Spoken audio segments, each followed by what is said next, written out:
Good morning, everybody. Hope everybody's well. Happy Tuesday for those that are here live. Happy whatever day of the week it is for you. Thanks so much for joining us.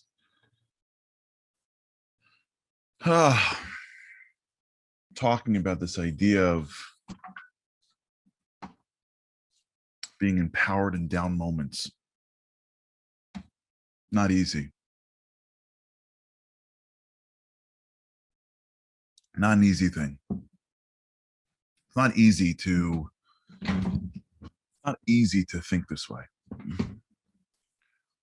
We talk about things, they may sound simple, but they're very difficult. And if you have the time to work on it, even if you don't see the progress is happening. I was on the phone yesterday with a wonderful person who's struggling mightily. And I was trying to explain to her a concept that I learned from a great rabbi named Rabbi Noach Weinberg. Rabbi Noach Weinberg was famous for his interpretation of one of the greatest stories in Jewish history. There was a man who was arguably one of the greatest rabbis ever. We've spoken about him here on the Boost. His name was Rabbi Akiva. Rabbi Akiva it's hard to explain who he was. I don't want to use this word connected to Rabbi Akiva, but I will because, in sports, we call him the GOAT. For those who don't know, what the GOAT stands for the greatest of all time. The GOAT. Tom Brady is considered to be the GOAT. Michael Jordan, the GOAT. Lahavdil, as they say.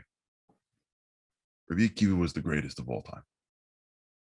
Just to understand who he was.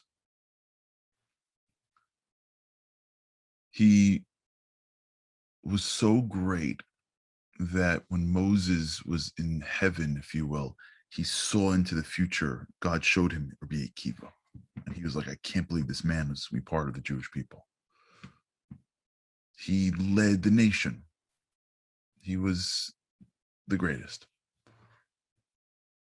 His upbringing was less great, seemingly. He was a shepherd. He was an ignoramus. He knew nothing. And the daughter of the sheep, of the owner of the sheep, the wealthy owner of which he was a worker, the daughter fell in love with him and caused all these problems. The father disowned them. It was very hard. And in his formative years,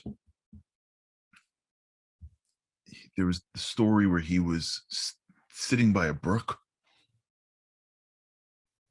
and he was watching a stone that was caught under the drip of a waterfall. You can imagine like a brook of water. And there's probably a piece of the brook where the water just dripped, and it fell into a rock. Now, great people take inspiration from the smallest things. We need inspiration like all the time. Great people could just like walk the streets, see like a bird, and be like blown away for the rest of the week. You know what I'm talking about? So he looks at this rock, and he's staring at this rock. And it's this moment, this rock, that shifts the course of his life. And he says, if the water, which is soft, can burrow a hole into a rock which is hard,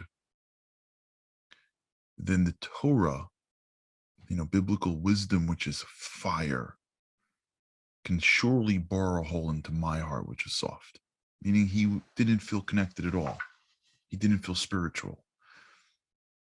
And as opposed to saying it's not me, he said, maybe I am not bringing the right stuff in, but if I can bring it in the right way, I know it's going to change me. And that's the moment where he realizes that he can. And that's the moment where he starts to change his life. And then the rest is history. Rabbi Noach Weinberg says,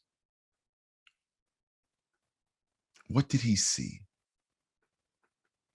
He didn't just see the result of the water dripping on a rock over years, he saw that if the water was able to burrow a hole in a rock, that means that the first drop that hit that spot in the rock, the millionth drop made a hole. What that means is that the first drop that hits the rock also makes a dent. You can't see it, and it looks like nothing. But if the millionth drop, you see the hole, that hole didn't pop out of nowhere. That hole was a slow bit, little bit, little bit, little bit, and most of it was indistinguishable by the eye. So the first 10,000 drops that hit the rock, you look at the rock and you see no difference, and you go, water can't bore a hole in a rock, look. But only if you have the patience to see the 10 millionth drop. You see, it changes the whole rock structure, which means that the first drop did it as well. You just couldn't see it. That means everything that I do has meaning and has value, even if it's indistinguishable to my own eyes. What we're talking about needs this frame for us to even have a shot at it. We're talking about changing the way we see the world. We're talking about thinking in a spiritual context while we are in a material world with a material body. We're talking about engaging in things that few people have been able to do. This is not my wisdom. This is the wisdom of the Torah. How to be physical, how to be spiritual in the physical world, how to elevate the physical. We're not talking about like how to make a few more dollars. We're not talking about how to lose a couple more pounds. I'm not talking about how to get a bigger home or a nicer job or a better car or how to throw a football. I'm not talking about those things. What? That's like child's play. We're talking about how to change how we see the world. Is happiness when things work out for me? Or is happiness the recognition that I have that within me is a force that comes out into this world when I'm challenged? And that force is what will form me forever. The challenge that I'm going through right now is only my ability to bring out the true me, which I will now have. That will allow me to see the world differently. You see this with people that are older in their age. You ever notice, like, when you sit with, like, grandparents, like older grandparents? You ever notice that, like, they see the world differently?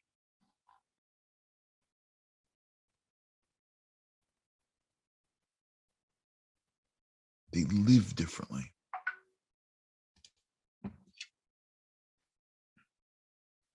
You ever wonder, like, why that is? This guy, when he was 40, was like, going crazy every day, but now he's 90 and he's just the happiest guy in the world. Why is that? Sometimes because they're just slowed down. Sometimes it's because they gain perspective and they look at the world through spiritual lenses. Sometimes when somebody's in their 90s, their 80s, they start to see mortality differently. They start to look at the material world differently. And they don't even realize that they're seeing through the lenses of a soul. That's what we're fighting for now. This is a different way of life. That when things are tough, you start to see them as opportunities to emerge out your inner power so that you can elevate yourself above this world while still living in this world. And the way it works is when we start to appreciate this concept called the dripping on the rock. Rav Noach would say it all the time. When you sit down to study, the first time you sit down to study, you think nothing happened. Yeah, it looks like it. It's indistinguishable to the eye, but oh, did something happen? Every time you hold back, every time you think bigger, every time you face a down moment, and as opposed to letting it drag you down, you try to bring up a little energy to feel better. Every time you're ready to yell or to give up or to get upset, you hold something, some muscle you exercise to start to figure out how to stay positive, to be empowered, to learn something. Every time you do that, it doesn't go to waste. Every time you do that, every single time you do that, drip, drip, drip, something is changing, something is getting better, even if we can't see it, even if we feel exactly the same for a year. We're not the same. The hole is starting in the rock. We're starting to borrow a new way of life. We're starting to learn how to be empowered at any moment in our lives. We're starting to look at the material world and say, I don't need you to give me everything I want to feel empowered. I don't want to be a person that has so many things going for them and appreciates none of it. And if I go through my day and I stub my toe, metaphorically, I'm blown.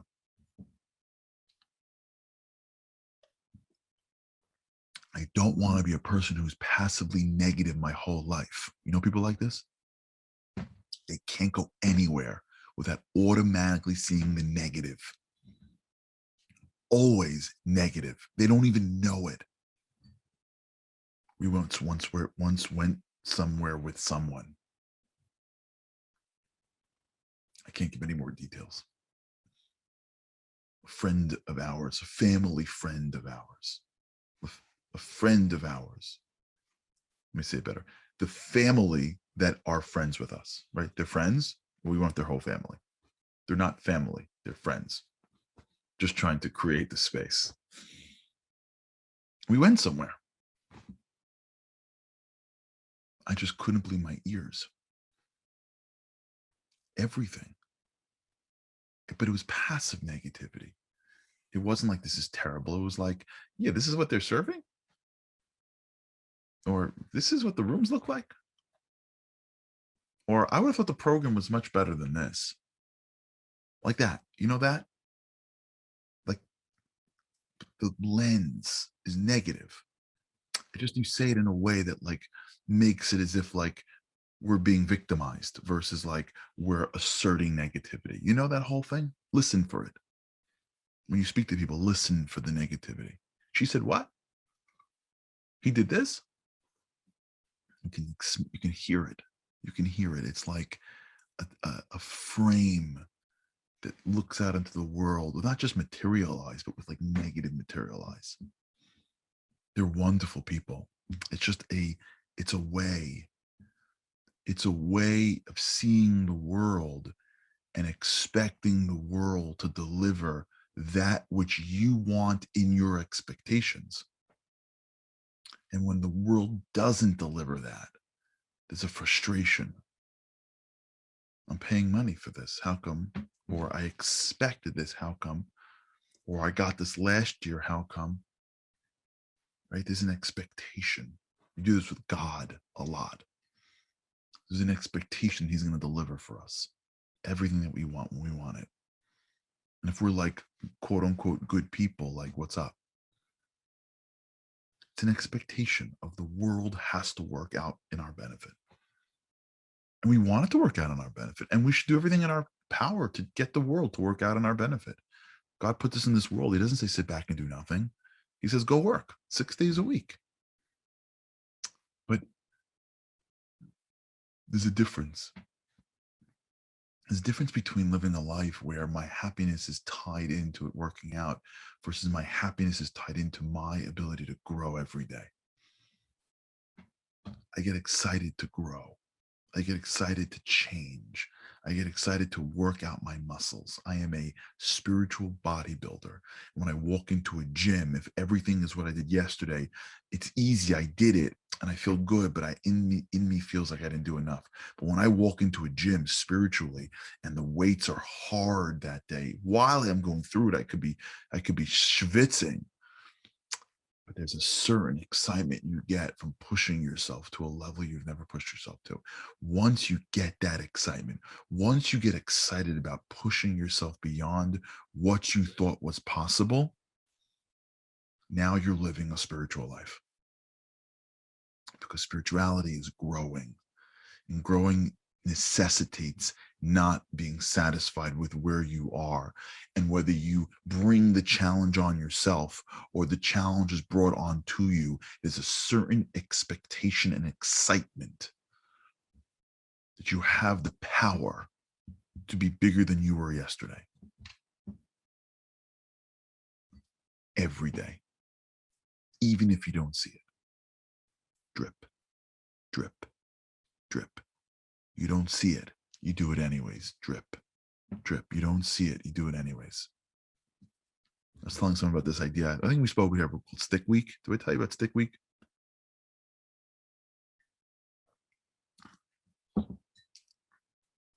Stick Week. I'll just end with this. I have this thing in my head called Stick Week. Think about this.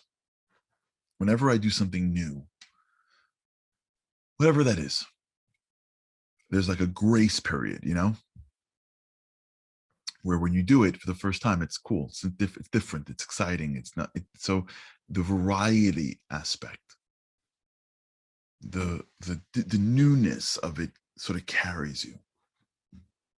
Let's use, again, I don't use this because I believe in it. I'm just using it because it's so easy. Let's use dieting. Just easy. Someone starts a new diet, right? So there's a week, I don't know, 10 days, 2 weeks, whatever it is that you're on a new diet. So like the variety carries you. It's different. It's a little hard, but it's different. You have high expectations. And you're eating this food, not this food. You're eating that. Okay. And you struggle a little bit, whatever it is, but there's a certain variety to your life. There's a certain freshness that comes along with the newness of the diet, and that carries you. And here's what happens next.